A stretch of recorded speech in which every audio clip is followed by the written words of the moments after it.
Hello, welcome to a video on section 3.1, pages 3 and 4. So this is the part 2 video. So here we are at the beginning of page 3, and you're asked to find the relationship between the graphs of y equals f of x and y equals f prime of x. So the way we're going to approach example 4, because example 4 you're given the graph of f, so this right here is a graph of f. And what we're going to do is we're going to take the slope of various parts of this graph and then plot horizontal lines on the blank coordinate plane over here, which will represent f prime x. Because remember, f prime is the slope of f. So essentially what we're going to do is we're going to find the slopes again for the various parts of the graph of f, and those will represent our y values for this graph over here. So this is the graph of f prime, and if it helps,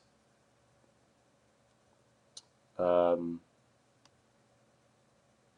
I kind of lost my thought. So let's actually find the slopes here.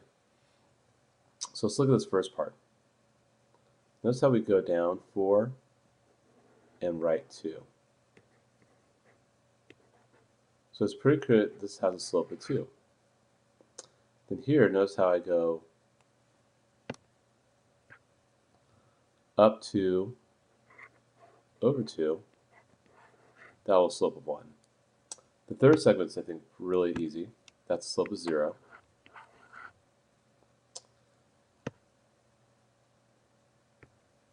Then we go down 8 and right 2. So we have slope of negative 4. And lastly, we're going up 6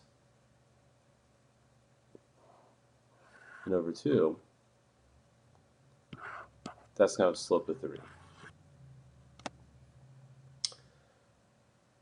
And actually, I did make a mistake with the red. Just realized that. That's going to be negative 2.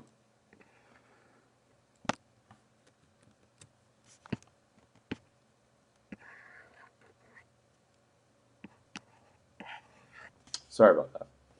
So now what I do is we notice that from negative 4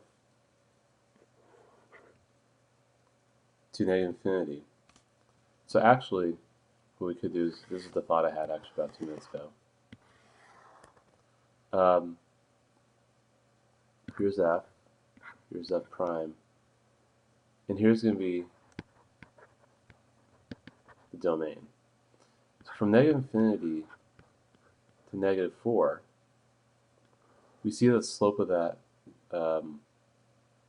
curve.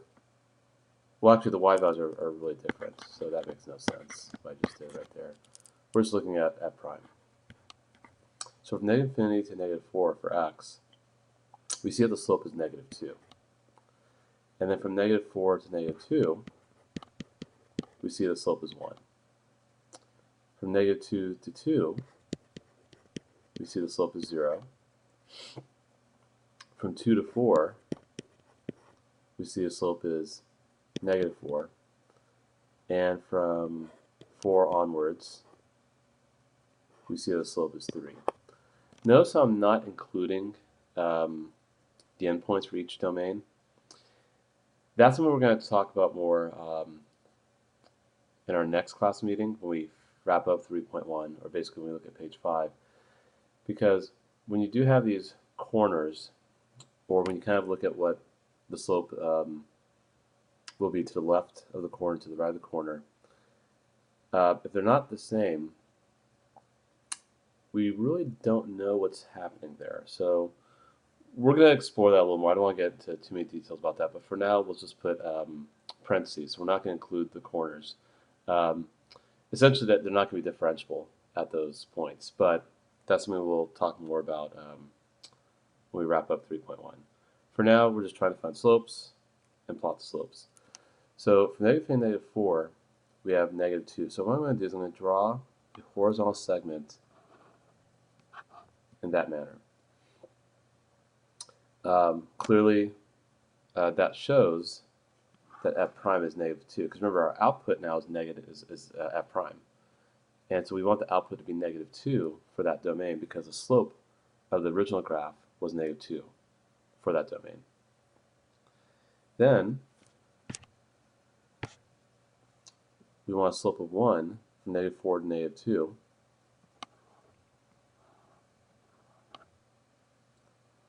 Then we need a slope of 0 from negative 2 to 2.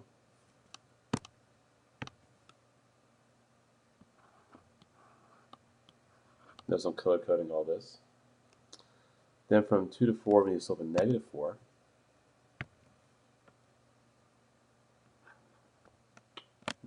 Didn't change colors. There we go. And then lastly, we need a slope of 3 from 4 to infinity.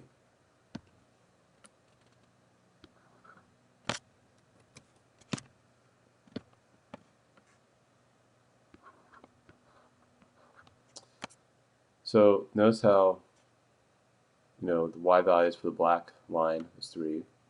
The y values for the silver line is negative 4. The y values for the blue line is 0. The y value for the green line is 1. The y value for the red line is negative 2. These all correspond with the slopes of the lines from the original graph of f, which again, the slopes represent the derivative, and that's what we're asked to do. We're going to look at this in a little more detail right here. So again, you're given the original graph of f. So this is, again, let's do a different color.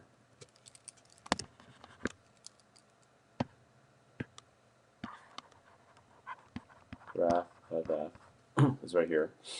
And we could see that the slopes of the tangent lines at various points. See, we don't have a bunch of linear segments like we did in the previous example. So we kind of see that the slope of the tangent lines are a little more dynamic here, right? At A it's pretty steep, at B it's not getting so steep, C is probably 0, then D it's negative, and E gets back to 0, F gets back to positive. So if we look at the x values at each of these points, the x value for point A is 4, and then point B, negative 4, sorry, negative 3 for B. We'll say about negative 1.7 for C, 0 for D, 2 for E, 3 for F, and 4 for G. So if I look at the slopes of the tangent lines, and that's basically what we were doing here. I mean, because we have a bunch of, linear portions, if I were to draw a tangent line, say, over here, the tangent line would just be the line itself, right? So, but a little different because here's, a bit more curved, right? So if I try to guess, so this is all kind of guess work right here, but we could, get pretty close. Like if I look at the slope of tangent at point A, it looks like it goes up 3 over 1. So I'll estimate it's 3. At negative 3, we'll say it's probably about 2. Definitely it looks horizontal and flat at point C. Point D, we'll say about negative 1. Definitely goes back to horizontal tangent at E. We'll say probably about, I don't know, 3/2 for point F, and about 3 for, we'll call that point G right there. So if I take, kind of like what I did over here, I did a table with the domain f prime. If I take these points and plot that down below, so again, that was the original graph. This would be the graph of f prime. So negative 4, 3. Negative 3, 2.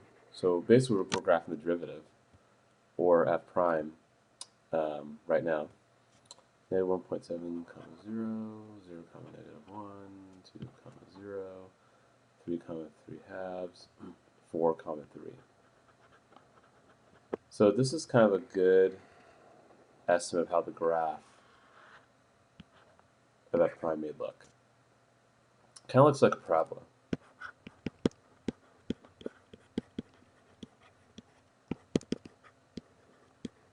Which is interesting, because if we look at this graph, this kind of looks like the cubic function. And we saw in one of our examples, I believe that was example 1, if I'm not mistaken, where we found the derivative of x cubed, which is 3x squared. So kind of interesting that we're seeing now these connections here. Okay, let's talk about page 4. So let's kind of reflect on example 5. So what can you say about the y values of the graph of f prime when the y values of f are increasing? So definitely the y values of f are increasing from a to c, right? Let me highlight this.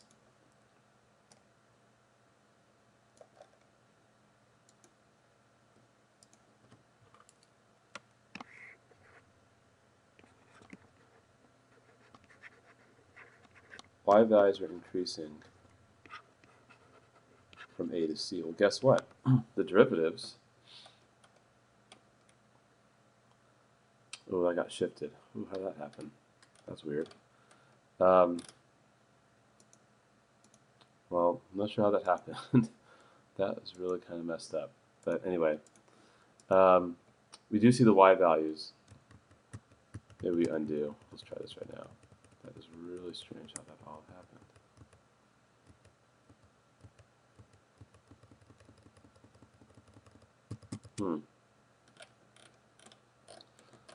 Okay, well, that is really odd.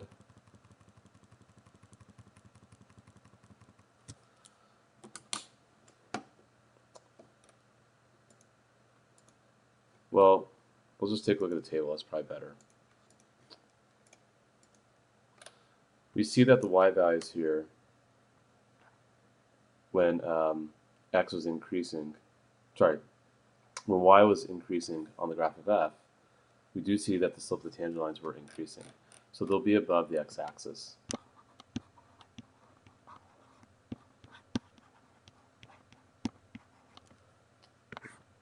So our derivative looked pretty much like this.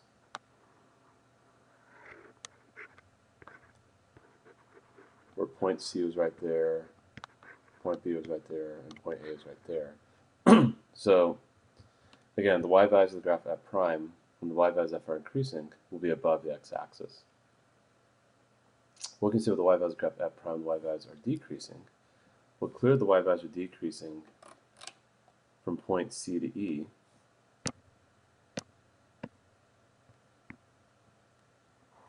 So clearly see the y values are decreasing from C to E.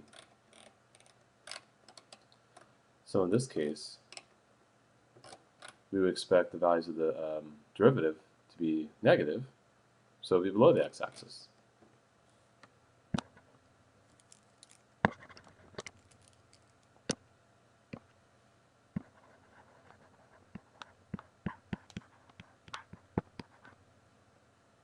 And we can say about the graph f prime, when the graph f has a horizontal tangent, will there be zeros of the f prime graph? We did see we had 2 zeros in our f prime graph, one at point C and one at point E. So, because there are horizontal tangents, clearly at point C and point E, and so those represent x-intercepts in the f prime graph. And again, I apologize for the shifting. I just have no idea how that happened, but I'm sure it looks fine on your notes, because it looked fine when I was writing those out. So just refer to what you see on your notes. And again, the graph of f, the y values of f prime, when the y values of f are increasing is above the x-axis. The y values of the graph of f prime, when the y values of f are decreasing, are below the x-axis. And the y values of f prime, when we have a horizontal tangent for the graph of f, is just going to be 0, so the zeros of the graph. Okay, let's do some matching. So we're asked to match the points to given slopes. So this is kind of always an easy one.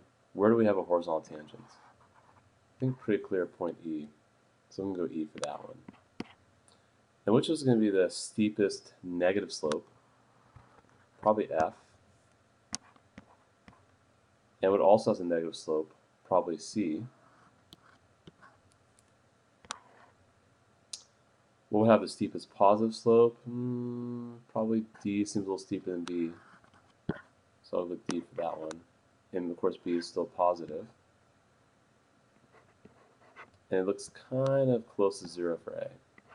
So again, it's all about looking at slopes of tangent lines when we're trying to figure out the value of the derivative at a certain point. Lastly, before I end this video, do you want to talk about one-sided derivatives? Just like we did one-sided limits, like left-hand limit, right-hand limit. We have a left-hand derivative, right-hand derivative. And right-hand derivative is when you're approaching something from the right, and left-hand derivative approaching something from the left. When I say something, we're going to focus on h, because this right here is the derivative, but we didn't have the superscript before, right? But 0 plus, well, that's going to imply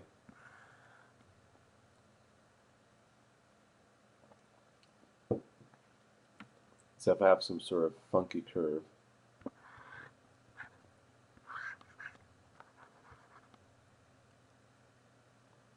and here's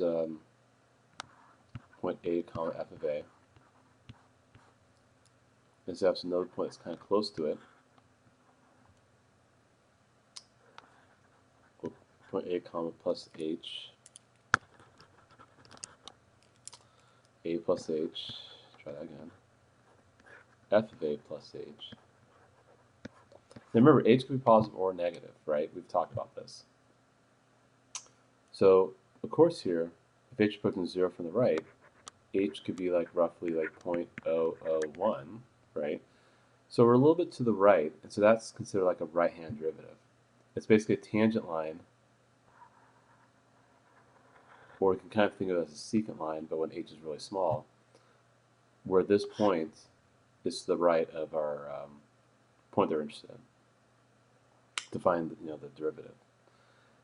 Here, the left-hand derivative is negative 0.001, so a little bit to the left. So remember, H could be positive or negative. We talked about this before. Now, we're going to talk about differentiability, and this is something we'll explore more next time we meet. A function is considered differentiable in the closed interval from A to B if it has a derivative at every interior point of the interval and the appropriate one-sided derivatives exist at the endpoints. And we just talked about one-sided derivatives right above. Now, if you can't find a derivative at a certain point within that interval, then of course it's not differentiable on that closed interval. And that's something, again, we're going to explore in more detail the next time we meet. But for now, let's do one more sketching the graph of y equals f prime x, and we can wrap it up. So again, let's find slopes. So I'll kind of give you a second to figure out the slopes of the 3 segments we have here for the graph of f. Okay, that's long enough. That's 3, that's 0, and we'll say that's -1. So I'm going to graph, and we'll make a little table here, domain, f prime. So domain is from -4 to -3, and then from -3 to 4, and from 4 to 5. Notice how I'm going to put brackets around the endpoints, but not around the corners. And that's something we're going to talk more about and why those are not differentiable next time we meet. But we do see that's 3, that's 0, and that's -1. So I'm just going to graph horizontal rays or segments or whatever on the graph of f prime. So from -4 to -3, actually I'm not doing any rays, I lied. Just segments with either closed or open circles. So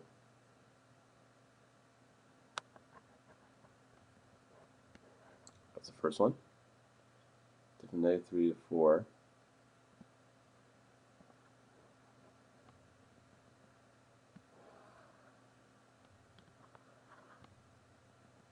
And from 4 to 5. Love that. So notice I'm not filling in the circles. Not filling in circles at x equals -3 and 4. But they are filled in at -4 and 5. Again, these are things we're going to explore in a little more detail. Just kind of hard to do in a video the next time we meet. And one cool thing we're going to do, I got to find the link, and I don't know where it is, and I'm not going to search for it right now. But there's a cool link on the U.S. Naval website that has the original graph of some function, and you have to sketch the derivative, and then it kind of tells you how close you are. We're going to have a little competition next time we meet, and there'll be a kind of an embarrassment for me, but a prize, I think, for everyone else that I'll share with you guys, and I'll give you guys a little more details about that next time we meet. If you can draw a more accurate graph than me. And it's not that hard to do because I'm actually don't have steady hands when I play with the mouse here. I'll explain when I see you guys next time. Okay, looks like we're all set. Have a great day.